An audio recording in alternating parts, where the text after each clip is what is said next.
Let's start with Donald Trump, a man whose approach to trade policy has been as bold and brash as his public persona. From the very beginning of his political career, Trump has made it clear that he sees himself as a champion for American workers, someone who isn't afraid to shake up the status quo and take on the world. His love affair with tariffs is legendary, and he's never shied away from making tariffs a centerpiece of his economic agenda.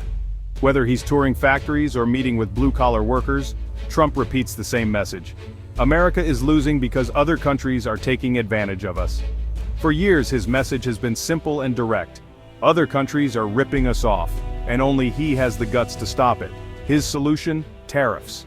He promises that by imposing tariffs, he'll level the playing field, protect American industries, and restore lost jobs. He frames tariffs as a show of strength, a way to flex America's economic muscle.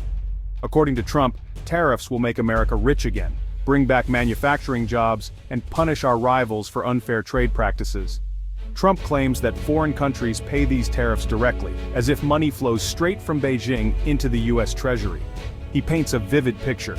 Every tariff dollar is a win for America, a loss for our competitors. It's a powerful narrative. He's the tough negotiator, fighting for the little guy, standing up to global elites and foreign governments.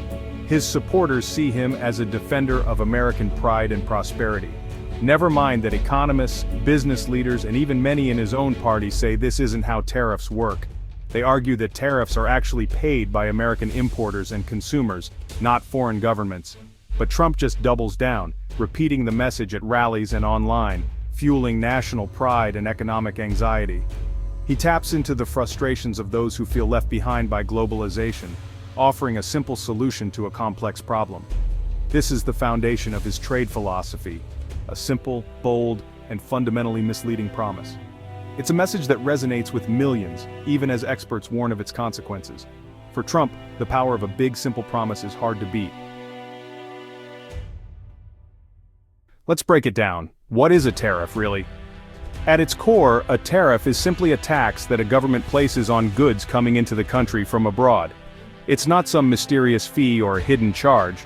It's a straightforward tax, but one that can have ripple effects throughout the entire economy. For example, imagine the US government decides to impose a 25% tariff on French wine. You might picture the French government writing a check to America, but that's not how it works. The French government doesn't pay a dime. Instead, it's the American importer, the company or business that brings the wine into the US, who is responsible for paying that extra 25% tax at the border. Now, faced with this new expense, the importer has a tough decision to make.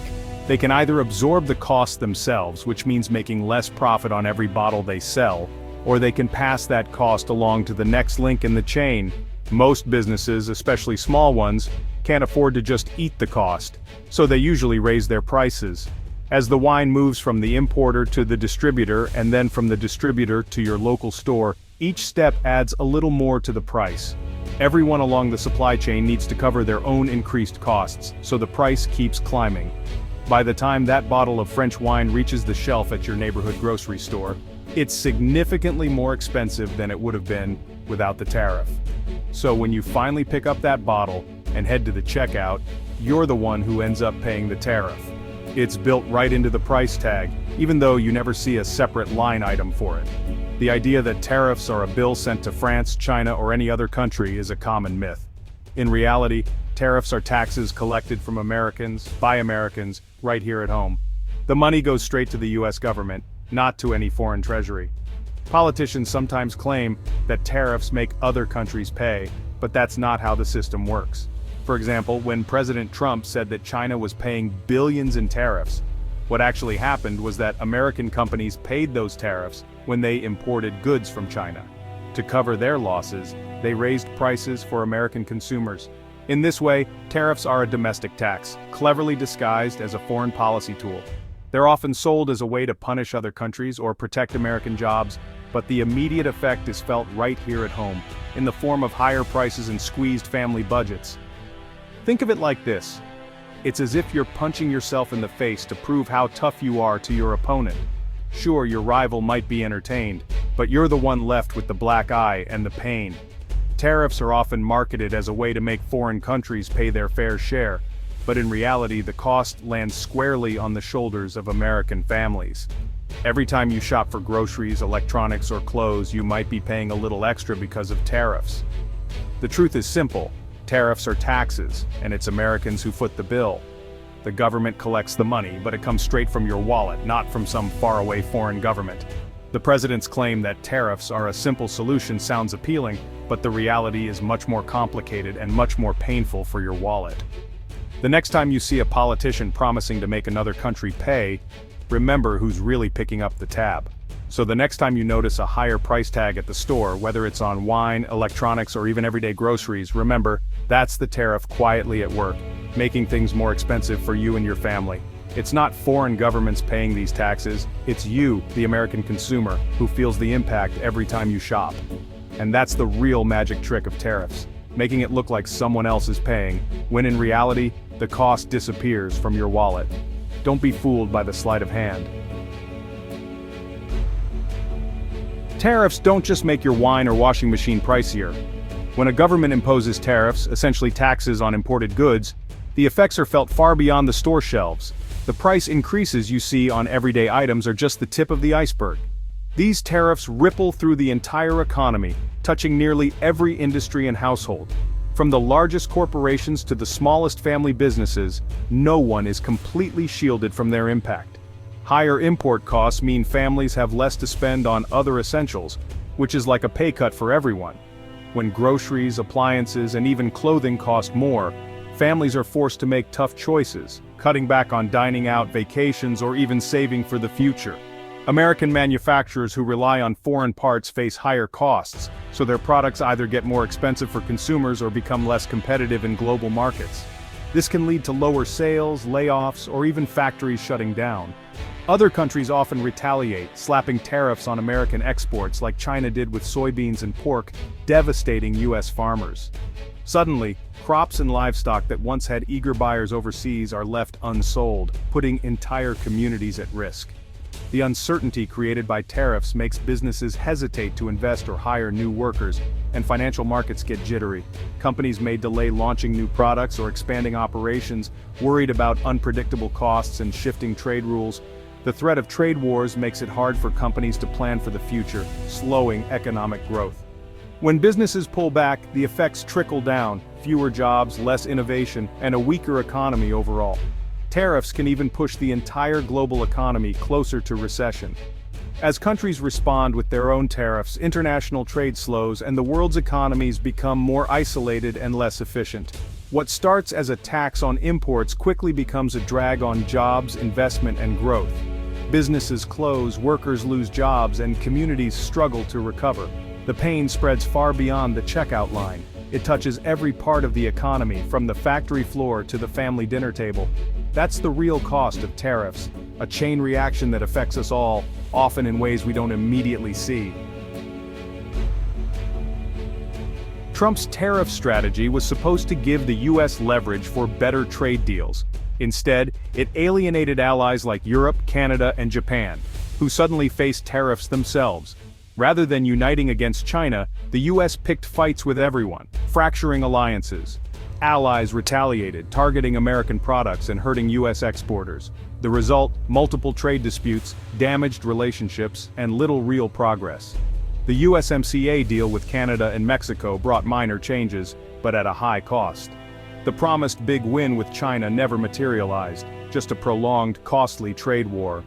In the end, the tariff-first approach burned bridges and left America more isolated. Trump threatened a 25% tariff on European cars, targeting brands like BMW and Mercedes. But many of these companies build cars in the U.S., employing thousands of Americans.